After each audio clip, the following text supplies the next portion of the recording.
এই যে বন্ধু, এই সার আপনার জমিতে যদি একবার প্রয়োগ করেন, গাছের পাতা দ্রুত কালো করে গাছগুলিতে অতিরিক্ত পরিমাণে ফুল ফল দেবে।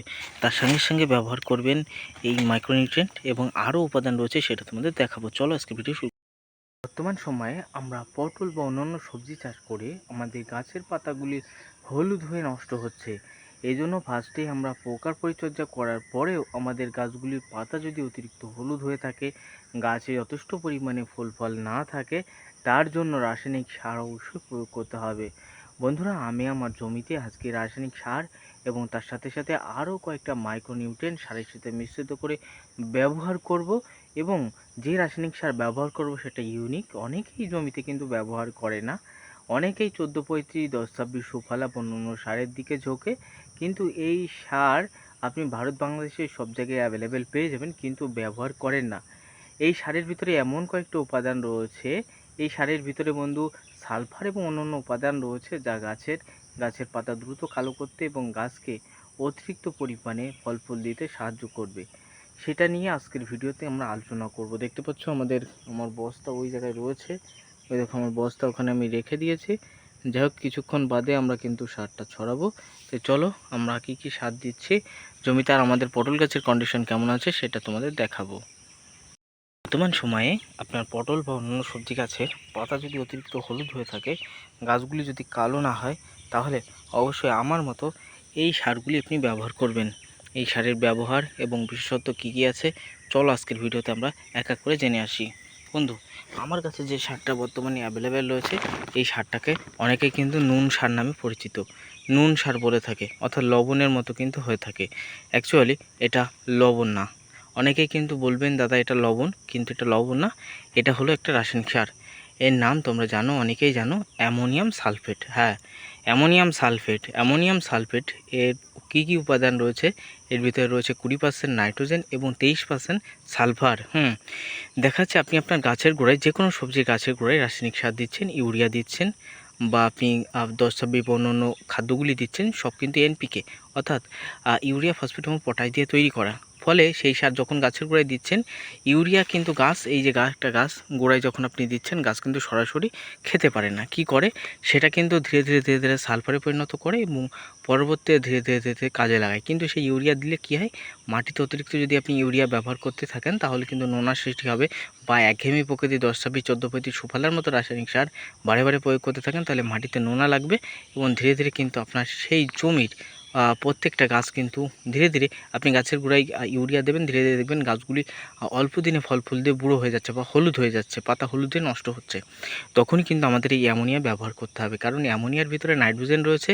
এ কিন্তু সরাসরি গাছ খেতে পারবে, 2 থেকে 3 দিন পরেই কিন্তু গাছ শেকড়ের মাধ্যমে প্রয়োজনীয় নাইট্রোজেন সে কিন্তু ভক্ষণ করতে পারবে।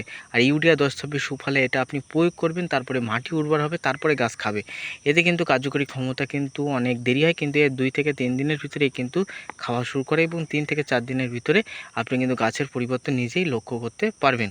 এর ভিতরে নাইট্রোজেন এবং সালফার রয়েছে। সালফারের, নাইট্রোজেনের কাজ হলো গাছের গতিবৃদ্ধি করা, গাছের পাতাকে কালো করা এবং গাছকে সুস্থ সবল রেখে গাছের ডোককে ইনক্রিজ করা এবং পাতাকে সবুজ রাখা। আর সালফার রয়েছে, সালফারের কাজ তোমরা জানো, এই সালফার গাছের শেকড়ের পরিমাণকে বৃদ্ধি করবে, পাতাকে সবুজ ভাব আনবে, এমনকি বন্ধু যে ফল আসবে সেই ফলকে ফাঁপিয়ে ফুলিয়ে তুলতে সাহায্য করে। অনেক চাষি বেগুন চাষ করে, বেগুন অনেক শক্ত হয়, ক্যাটক্যাট হয়, তখন কিন্তু অ্যামোনিয়া সার যদি প্রয়োগ করা যায়, তাহলে কিন্তু তার থেকে নরম ভাব সৃষ্টি হয়। তাই বর্তমানে কিন্তু এটা আমরা ব্যবহার করব। এছাড়াও আমাদের এখানে রয়েছে সেটা হলো জিঙ্ক। দেখতে পাচ্ছ, এটা কিন্তু হাই জিঙ্ক ব্র্যান্ডেড, দেখতে পাচ্ছ, রাফিমিন। এটা হলো ম্যাগনিফার্ট, ঠিক আছে, ম্যাগনেফার্ট ব্র্যান্ডেড রাফিমিন হাই জিঙ্ক মাইক্রোনিউট্রেন্ট। এটার কাজ হলো, এর ভিতরে এটা কাজ হলো মাটির নোনা কাটানো এবং গাছকে সবুজ ভাব সৃষ্টি করা, এবং সেই সঙ্গে সঙ্গে এর ভিতরে জিঙ্ক রয়েছে 3.6%, বোরন রয়েছে 0.7% এবং কপার রয়েছে 0.8%। জিঙ্ক, বোরন, কপার, তোমরা জানো জিঙ্ক গাছের পাতাকে সবুজ করতে এবং সালোকসংশ্লেষ প্রক্রিয়াকে বৃদ্ধি করতে সাহায্য করে। বোরন গাছের কাণ্ড ফাটা বাইরে, সেটা কিন্তু সমস্যার সৃষ্টি, সেটা কিন্তু গাছকে কন্ট্রোল করে, এবং কপার গাছের শেকড়কে বৃদ্ধি করতে সাহায্য করে। এবং তার সঙ্গে সঙ্গে আমরা আরেকটা ব্যবহার করছি, সেটা হলো দেখতে পাচ্ছ কার্বোফোরন। দেখো, ব্যবহার করছি আমরা কার্বোফ্রন 3% সিজি, অর্থাৎ পটল গাছ বা অন্যান্য সবজি গাছের অর্থাৎ পাতা অতিরিক্ত হলুদ হওয়ার প্রধান কারণ নিমাটনের সমস্যা। গাছের গোড়ায় যদি গিট বা আলু সৃষ্টি হয়, তার ফলে কিন্তু এই সমস্যার সৃষ্টি হয়। তখন যদি আমরা কার্বোফ্রন দিতে পারি, সেই শেকড়ে যে আলু হওয়া বা যেটা হবে সেটা কিন্তু ধীরে ধীরে কিন্তু নষ্ট হয়ে যাবে। ঠিক আছে, কারণ নানা রকম পোকা আছে, নানা রকম পোকা মাটির ভিতরে কিন্তু থেকে থাকে, এবং এই পোকা কি করে, ধীরে ধীরে শিকড়ের গোড়ায় আলু বা আবাব সৃষ্টি করে, এবং পরবর্তী কিন্তু সেই শিকড় পুরোপুরি গিট সৃষ্টি হয়, এবং সৃষ্টি হয়ে সেটা কিন্তু একটা আলুর মতো সৃষ্টি হয়, ফলে পটল বা অন্য সবজি গাছ তুলসী লেগে নষ্ট হয়।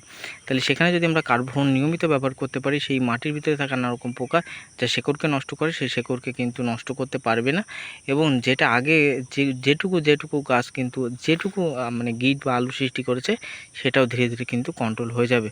তাই কিন্তু আমরা এগুলো কিন্তু ব্যবহার করছি। চলো বন্ধু, এটা ছড়াতে আমরা বিস্তৃত বর্ণনার দিকে আসি। বন্ধু, হলুদ যেটা দেখতে পাচ্ছ, এটা হলো আমাদের বোরন সার, অর্থাৎ জিঙ্ক বোরন কপার একসাথে মিশ্রিত করা সার। 125 টাকা নিচ্ছে, যা কিন্তু ভালো কার্যকর। এবার আমরা কার্বোফ্রন কাটবো। কার্বোফ্রন পুরোপুরি নীল কেটে দেখাচ্ছে তোমাদের। দেখো, এই যে দানাটা দেখতে পাচ্ছ, এটা কার্বোফ্রনের দানা। এই কার্বোফ্রন কি করে, আমি তো প্রথমেই বললাম, শিকড়ের যে সমস্ত গিট বা আলু সৃষ্টি করে বা নিমাটন যেটা, সেটা কিন্তু কন্ট্রোল করে। সেজন্য আমি দিচ্ছি। এই সমস্যার ফলে আমাদের গাছ হলুদ হয়ে যেতে পারে, এই জন্য আমরা কিন্তু ব্যবহার করছি। তাহলে 1 নম্বরে অ্যামোনিয়াম সালফেট ব্যবহার করছে, 2 নম্বরে জিঙ্ক বোরন হাইজিন ব্যবহার করছে, 3 নম্বরে কার্বোফ্রন ব্যবহার করছে। তিনটে একসাথে মিশ্রিত করে গাছের গোড়ায় ছড়াই, এবং প্রয়োজনীয় তথ্য তোমাদের মাঝে শেয়ার করি। চলো আজকের ভিডিও আমরা শুরু করি। আমাদের সমস্ত সার মেশানো কমপ্লিট। এবার কিন্তু আমরা গামলায় নেব এবং ছড়ানোর কাজ আমরা কিন্তু শুরু করবো। দেখো, আমাদের 3 রকম উপাদান একসাথে মিশ্রিত হয়ে গেছে, সেটা তোমরা কিন্তু দেখতে পাচ্ছ। চলো বন্ধু, এবার গাছের গোড়ায় আমরা অল্প অল্প করে ছড়াই এবং বিস্তারিত তথ্য তোমাদের মাঝে শেয়ার করি।